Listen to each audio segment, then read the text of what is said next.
예, 여러분 안녕하세요. 용마쌤 장우상입니다. 오늘은 1930년대를 대표하는 미국의 대표적인 작가 존 스타인백의 진주에 대해서 좀 살펴보도록 하겠습니다. 이 존 스타인백은 이 진주란 작품보다는 분노의 포도라는 작품으로 훨씬 더 유명한 작가고요. 이 진주라는 작품은 존 스타인백의 단편 소설이라고 보시면 될 것 같습니다. 자, 그래서 이 존 스타인백의 진주는 인간의 욕심, 이런 것에 대해서 다룬 소설이고요. 그래서 삶에 적용해서 한번 인생 메시지를 좀 살펴보도록 하겠습니다.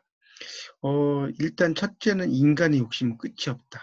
이 욕심, 욕망, 이런 것에 대한 이야기죠. 우리 영어로도 man's desire is endless. 인간의 욕망은 끝이 없다. 이런 게 있죠. 저희 이제 가족의 이야기하고 좀 연결시키면 이제 저는 지방에서 이제 고등학교 졸업하고 아버지가 이제 성남에 상경을 하셨어요. 그래서 사업에 완전히 실패하시고 친동생, 저희한테는 작은 아버지시죠. 계시는 성남에 올라오셔서 이제 처음엔 자취생활을 하셨죠.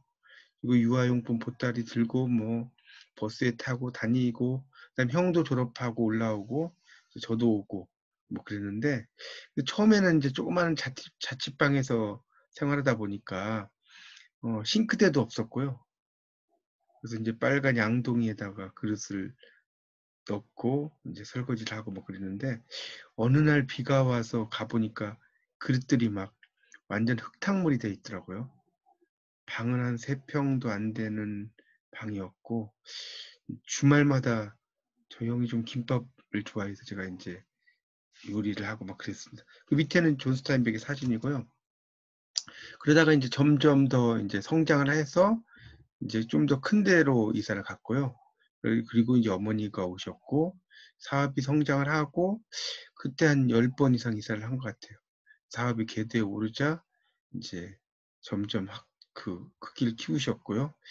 그래서 저도 올라온 지 한 7년 만에 옥탑에 이제 조그만 방을 하나 얻게 됐습니다. 이제 큰 그 여인숙 건물을 사셔서 이제 그 자리에 조그만 건물을 지으셔가지고요. 그러다가 이제 결혼을 하고 처음에는 좀 작은 집에 살다가 이제 단독주택으로 갔다가 이제 좀 아파트로 입주해서 살게 됐습니다. 근데 이제 여기서 또 살다 보면 좀 더 이제 큰 집을 원하고, 정말 인간의 욕심은 끝이 없습니다. 그래서 우리가 앉으면 눕고 싶고 누우면 자고 싶은 게 인간의 욕심이다, 이런 말 하죠. 이제 둘째는 인간 욕심이 커지면 결국은 소중한 것을 잃게 된다. 소중한 것을. 그런 의미를 이제 던지고 있죠. 그래서 이 진주라는 작품에서 보면 이 주인공이 키노고요, 키노. 그 아내가 주안나입니다, 주안나. 그리고 그 사이에 태어난 아들이 이 코요티토 이렇게 되죠. 근데 이 코요티토가 이제 종갈에게 물리고요. 아들을 치료하기 위해서 읍내로 의사를 찾아 나갔는데 수술비가 적다는 이유로 치료가 거부당해요. 그래서 이제 치료비를 벌기 위해서 이제 바다로 가서 이제 거기서 큰 조개를 결국 발견하게 됩니다. 그래서 키노가 진주를 발견했다는 소문이 순식간에 말에 퍼지고 이 진주가 결국 뭐가 되냐면 욕망의 대상이 돼요. 욕망의 대상. 그래서 이제 그는 진주를 훔치러 온 사람들이 상당히 많습니다. 이게 이제 고가의 물건이라는 이야기를 듣고, 그래서 이제 들어온 도둑과 싸우고 죽이기도 하고, 또 아내는 아이를 안고 밤바람을 뚫고 이제 마을을 빠져나가는데 추격대가 쫓아오고요. 그 총알에 결국은 코요티토가 맞고 죽게 됩니다. 그리고 키노와 아내는 마을을 빠져나와서 이제 다시 어민들이 사는 마을로 돌아오고요. 그래서 이제 그래서 이제 그들은 자기 집이 불탄 것은 신경도 쓰지 않고 이제 바다로 내려갑니다. 그래서 물가에 이르자 옷 속에서 결국은 진주를 꺼내고요. 진주를 힘껏 바다에 던집니다. 진주는 석양빛에 반짝이면서 멀리 날아가고요. 결국 키노는 아들이 죽고 나서야 진주를 던지고, 결국은 키노가 진주를 발견하지 않았다면 이 코요티토가 죽지 않았을 것이고 가난하지만 행복하게 살았을 것이다.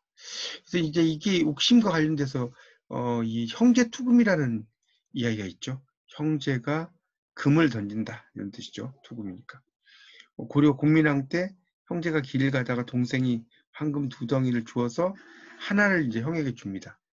그러다가 이제 공함진이라는 나루터죠. 이 공함진 여기서 나루터예요.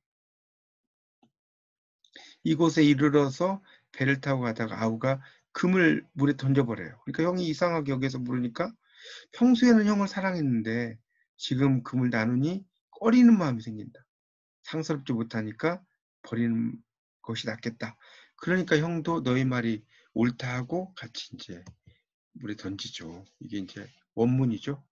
고려 공민왕 시에 유민 형제하여 형제가 있었다는 거죠. 형제가 있었는데 공민왕 때 형제가 있었는데 그 뭐죠? 이제 그 동생이 동행 같이 가다가 동생이 얻었다는 거죠. 황금 2덩이. 이정은 2덩이란 뜻이겠죠.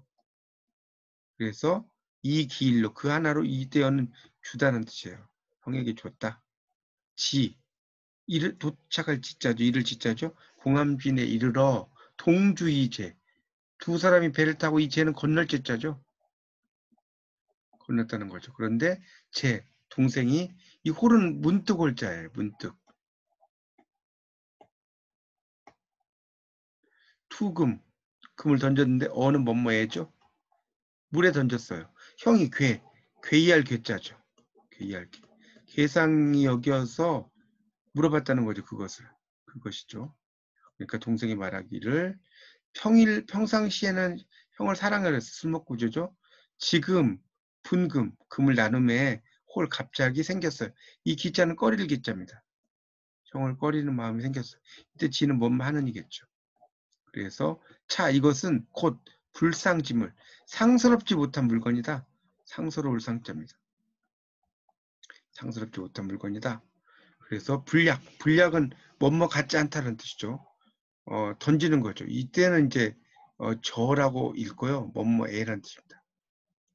강에 던져서 그것을 있는 것만 같지 않다. 형이 말하기를 너였자죠.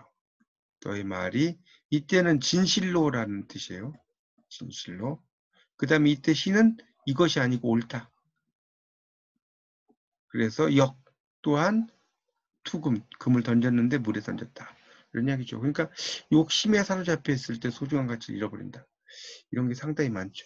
제가 이제 결혼하고 지적 욕구가 되게 강했어요. 지적 학위를 따고 좀 공부에 대한 관심 이런 게 되게 많아가지고요.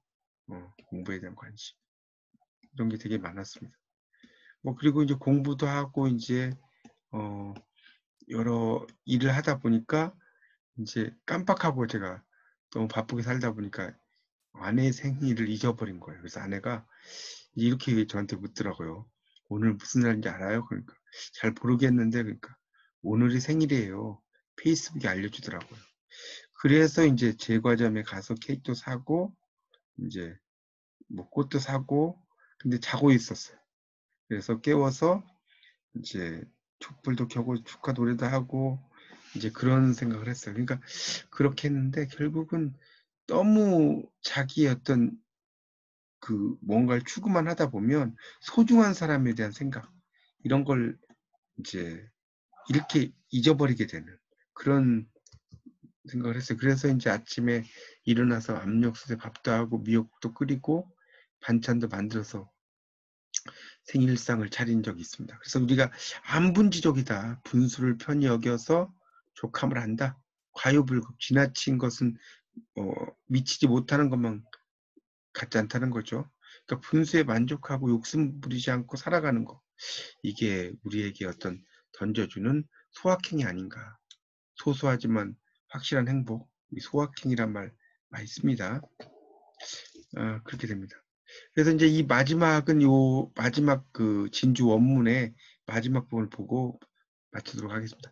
결국은 자기 소중한 아들도 잃게 되고 결국은 이 키노라는 주인공은 이 진주를 바다에 던지는 이야기로 이 내용이 끝납니다. 한번 같이 볼까요? 키노, 주인공이죠. 키노가 두루백, 이게 당겼다는 거예요. 이 두루백은, 이 두루는 뒤쪽으로 드로우의 과거형이죠. DRAW에. 그러니까 이걸 당겼다는 거예요. 그 키노가 당겼다 이런 뜻입니다.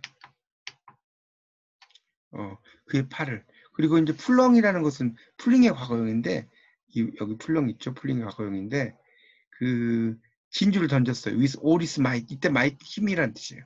그의 모든 힘으로. 키노와 주안나는 지켜봤어요. 그것이 가는 것을. 그리고 윙킹. 윙킹은 깜빡인다는 거죠. 글리머는 반짝인다는 뜻이고요. under the setting sun. 지는 해 아래에서. 그들은 봤다. The little splash. 이 splash라는 것은 이제 튄다는 거죠. In the distance. 멀리에서. 그리고 그들은 서 있었다. side by side는 나란히란 뜻입니다. 자, 이때 watching은 뭐뭐 하면서라는 뜻이죠. watching. 그러니까 그 장소를 보면서 for a long time. 오랫동안. 이렇게 해석이 되죠. 그래서 해석을 보면 키노는 그의 팔을 뒤로 당겼다가 온 힘을 다해서 진주를 내던졌다. 키노와 주에너는 진주가 지는 해를 받아 반짝이며 날아가는 것을 봤다. 그리고 멀리서 조그맣게 물이 튀는 것을 봤다. 그들은 나란히 서서 오랫동안 그 장소를 바라보고 있었다. 여러분들 기회가 되시면 이 존 스타인백의 진주라는 작품은 이 해석본도 있고요. 원문도 되게 짧고 그렇거든요. 그래서 이 진주라는 작품을 통해서 여러분이 원서를 읽으시면서 영어 공부를 하시면 그것도 상당히 여러분의 공부에 도움이 될 거라고 믿습니다. 짧으면서도 우리에게 시사하는 바를 많이 던져주는 아주 멋진 스타인백의 작품으로 강추하는 작품입니다. 여러분 잘 읽어보시고 영어 공부도 잘 하시고 여러분의 실력도 향상되시고 여러분 주변에 소중한 사람에게 좀 더 신경을 많이 쓰시고 또 지나치게 욕심은 갖지 않으시면 좋겠습니다. 예, 들어주셔서 감사합니다. 영마쌤 장우상이었습니다.